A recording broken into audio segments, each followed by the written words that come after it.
Hi, my name's Roger Sage, and my speech today is on disassembling a computer.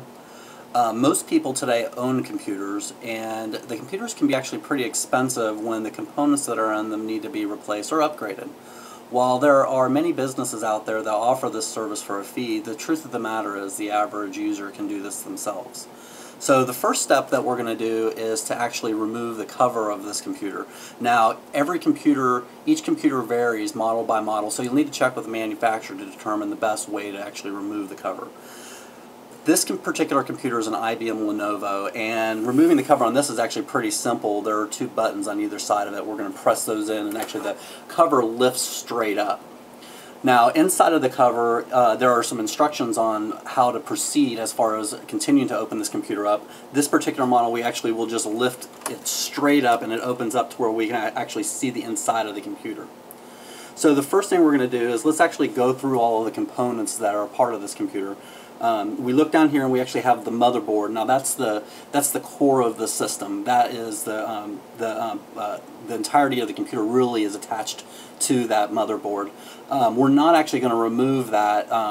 While if there was enough planning and direction involved, the average user probably could do this themselves. The truth of the matter is, when you start talking about the motherboard or the processor, it probably is a better idea to go ahead and have a trained professional remove this for you. Now, some of the other components, however, are a little bit different. When we look over here, this is the memory, the computer memory, or the RAM. That's actually easily upgradable, and it's probably the single most influential part of the computer as far as performance goes. If you're looking for a way to improve the performance of your computer, upgrading the memory is the easiest way to do that. We look over here and we actually have our video card. Now, this video card is a little bit different than the standard computer, as in that it's actually attached to a riser card.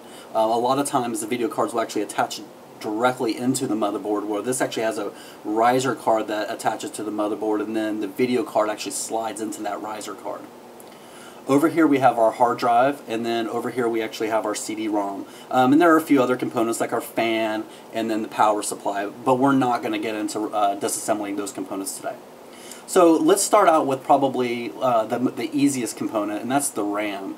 The memory in this computer is actually 256 megabytes, and that's not a lot. Most home computers can actually hold up to 4 gigabytes of memory. So, but you'll have to check with the manufacturer to determine what the maximum amount of memory your computer can hold. And it's also important to make sure that you get the correct type of memory. So the one thing that is standard, though, is actually removing memory. For every computer, it's pretty much the same. There are two little tabs on either side of the memory that if you gently push down and apart, they'll pop apart and the memory slides directly out. So here we go. So putting the memory back into the computer is just as easy as taking it out. You need to line up the grooves with the grooves in the SIM slot. You gently set it into place, and then on either side of the memory, you just take your thumbs and press down until you hear a click on either side, on both sides, and then you'll know that it's firmly in place.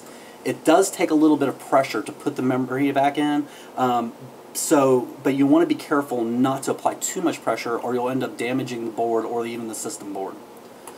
So the next part that we're going to go to is the hard drive. The important thing to remember about the hard drive is that the hard drive actually contains all of the data that's on your computer, including the operating system. So it's not always so easy as to run out to Best Buy or to a local computer store and just buy another hard drive.